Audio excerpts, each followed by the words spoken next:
Hello friends, welcome to the prelims power play discussion of 1st of October 2022. Guys, through this prelims power play discussion, I'm not only going to solve top 5 questions from the current events every day, but I'm also going to teach you how questions are framed in the UPSC and how by learning this art of option elimination, you can easily crack the prelims examination next year, guys. Let us read the first news item on which I have framed the first prelims power play of 1st of October 2022, guys. So there is a news item which says that the letter to the government on inflation targeting failure will not be made public, and this statement is by the RBI governor. Okay, guys, under the new monetary policy framework, which is the inflation targeting framework,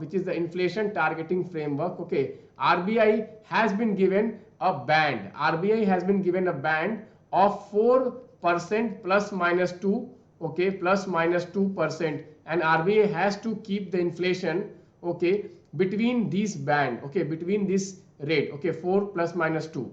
And if the RBI fails, okay, to maintain the inflation within this, okay, range, then the RBI has to write, okay, and explain to the government why it is failing to, okay, keep the inflation within this band. So let us read the statements. Let us read the statements of the question, guys. So which of the following has been notified as the factors that constitute failure to achieve the inflation target?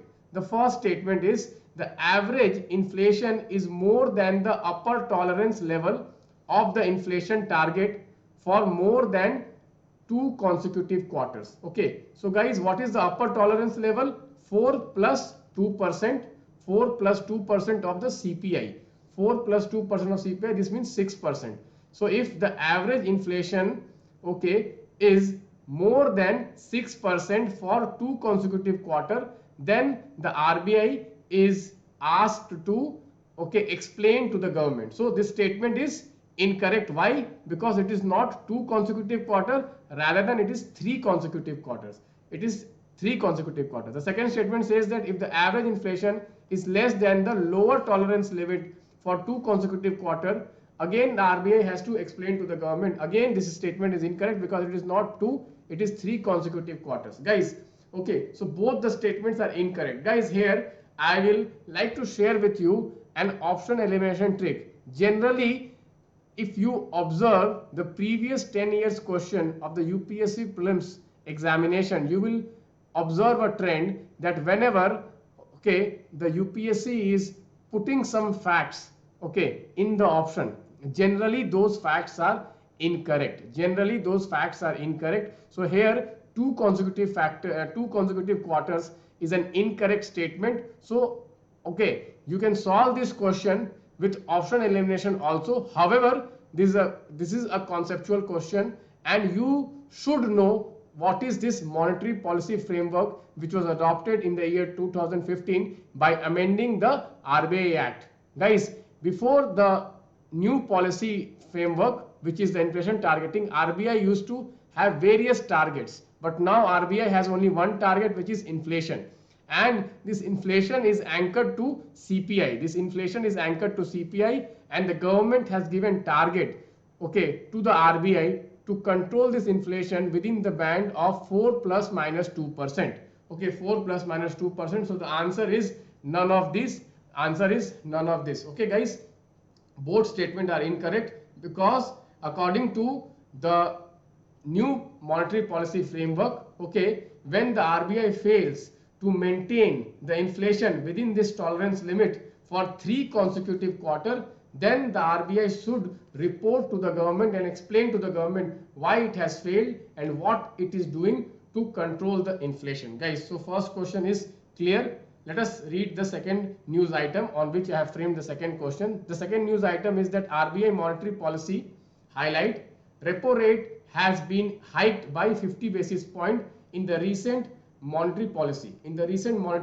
Guys, in this context, I have framed one question. Okay, which of the following statement is or are correct regarding monetary policy committee? Guys, under the new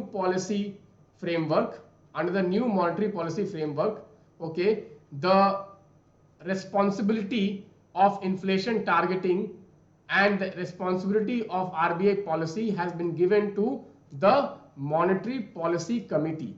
And this Monetary Policy Committee is a 6-member committee headed by the RBI governor. Headed by the RBI governor. So let us read the statement.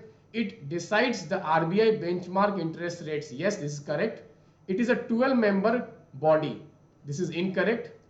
Again, you can easily eliminate this statement using the option elimination trick, that generally whenever factual statements are asked in the UPSC prelims question, generally those statements are incorrect.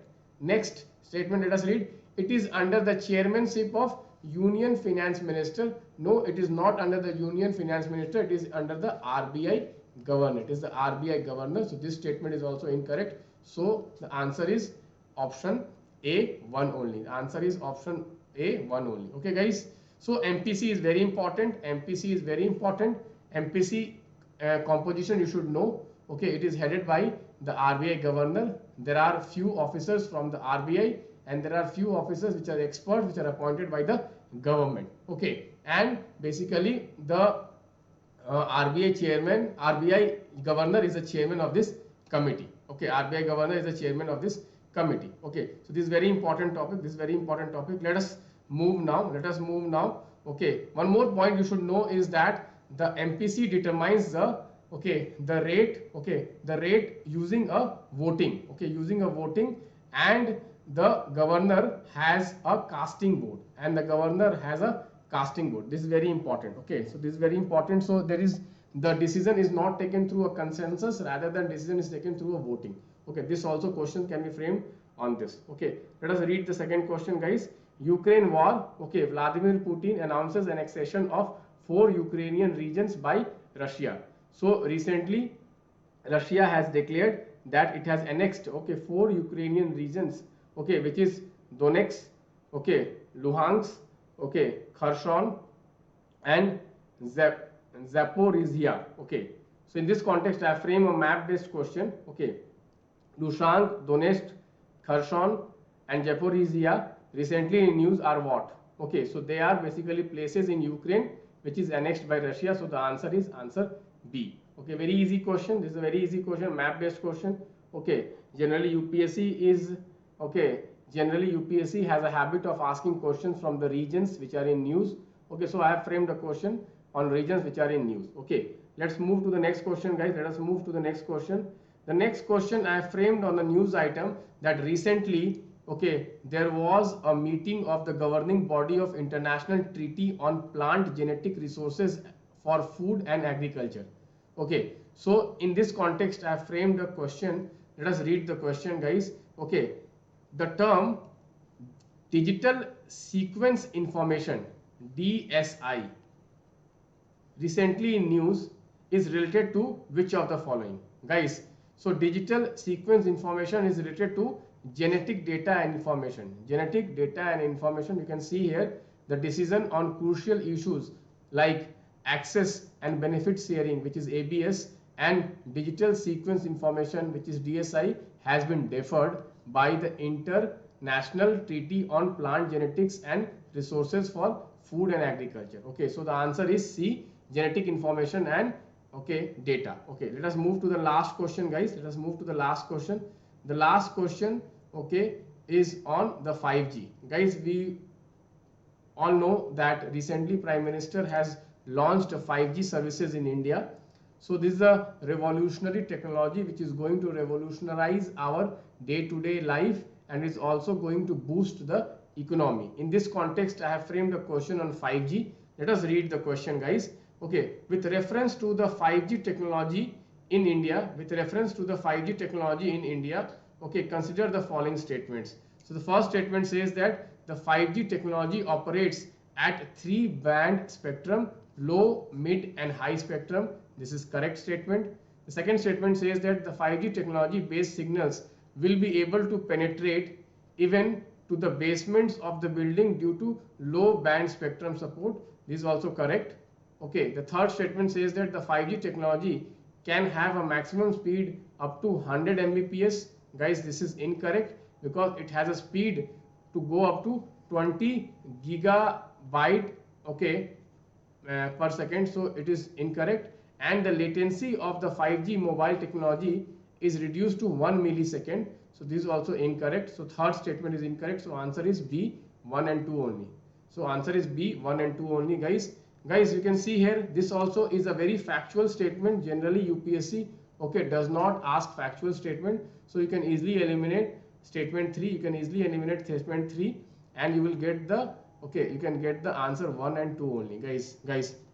So you see here how we have framed questions on current events, how we have framed questions which are very current oriented, and also questions which are traditional oriented, concept oriented. You can see here question number 2, question number 1 was current, but it was basically a static oriented, okay, where you had to know the basic concepts, which was, okay, which has been now the part of the static subject. At the same time, you see that question on mapping I have framed completely current, and on the 5G technology I have framed a science based question. You see the variety. Okay, you had economic question here, you had a geography map question, you had an environment question, and you also had a science and tech question. Guys, if you want me to continue this initiative, please hit the like button and please let me know in the comment section that, okay, will this initiative help you, because my idea is to help each and every aspirant preparing for the prelims examination 2023. I want to empower you guys. I can tell you, if you master the current events properly, okay, in the next, okay, 8 to 9 months, no force on earth can stop you from cracking the prelims examination, guys. So guys, best of luck. Okay, thank you, bye bye, take care.